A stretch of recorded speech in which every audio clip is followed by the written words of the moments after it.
Hello, children. In our lesson today, we're going to be finding out about another miracle that Jesus performed. And I have to say, it's my very favourite story about Jesus. It's the story of his first miracle, the story of the wedding at Cana. Now, I'm going to read the story to you in a moment, and you can follow along using the PDF file that's on our remote learning page. Whilst I'm reading, I'd like you to think really carefully about what Mary says to the servants during this story. Are you ready? One day, Jesus was at a wedding in the town of Cana. He was with his friends and his mother Mary. Everyone had been having such a great time that nobody noticed that the wine had run out. Mary, Jesus' mother, knew that Jesus could sort the problem out. "Do whatever he tells you," she said to the servants. Jesus told the servants to fill 6 empty jars with water.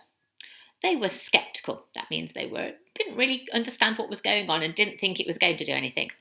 They were sceptical that putting water into the jars would do anything at all. But they obeyed Jesus anyway and filled the jars. "Now go and pour some out for the guests," Jesus said. To everyone's amazement, the jars now contained the best wine they had ever tasted. Everybody we know begins with the finest wines, and after the guests have had their fill, they use the wine that is not so good. But you've saved the best till now, said the guests. This was the first miracle that Jesus performed, and after that he went on to perform many others. Now I think that's such a lovely story and is, as said, my favourite story of Jesus' miracles. Did you notice what Mary said to the servants? She told the servants, "Do what Jesus tells you." Why do you think that is important? What would happen if the servants hadn't done what Jesus asked? What would happen if we didn't do what Jesus asked? I would like you to pause the video now, and I'd like you to talk to your grown-up about your ideas. Think about what happens if we don't do as Jesus asks. Well, children, if we don't listen to Jesus and do what he asks us to do, we'll miss out on all the good things that Jesus brings into our lives. If the servants had ignored Jesus, the guests would have missed out on the best wine they had ever tasted.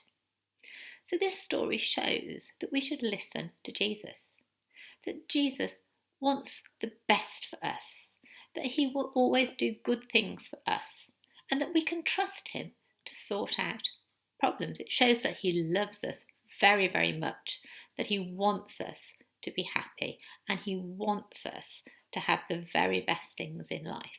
We just have to listen to him.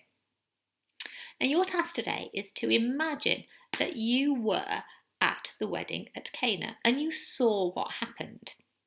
I want you to write a letter to your mum or to your friend explaining all the key events and what this story teaches us about Jesus. I've put an example in the PDF file. I'm going to read it to you now. "Dear Mum, what an amazing day I had today. Let me tell you all about it. I was at a wedding at Cana and Jesus was there with his disciples and his mother Mary. We were having a fabulous time, then something terrible happened. The wine ran out. After a while, Mary saw what had happened and she spoke to Jesus. She then told the servants to do whatever Jesus told them. Jesus asked the servants to fill 6 jars with water. They did what he said, and when they poured the water out, it had turned into wine. But it wasn't just any wine, no, it was the best wine we'd ever tasted. It was a miracle. I know Jesus is a very special person, and I will listen to him and do as he says. If I don't, I might miss out. I'll tell you more when I see you. Lots of love." And I call myself George in this one. So, when you write your letter, I want you to include all the key events. I want you to explain the message of the story. You must use your correct punctuation, so that's your capital letters and full stops. Can you include at least 2 different kinds of sentence? I included at least 2 in my example. And I want you to check your work at the end. There is a word bank of keywords to help you with your spelling, so please use it to make sure that keywords are spelled correctly. And then when you finish that, I'd like you to reflect on the story and think about where we encounter the water and the wine. Encounter means meet. Where do we meet the water and the wine? Talk to your grown up and then write down your ideas and email them to me. Now, if you're finding the letter a little bit tricky, there is an alternative task, but I think most of you can manage the letter. Looking forward to seeing what you do, so don't forget to email lots of pictures to me so I can add them to our Lockdown Learning Board. See you soon, Year 2. Bye.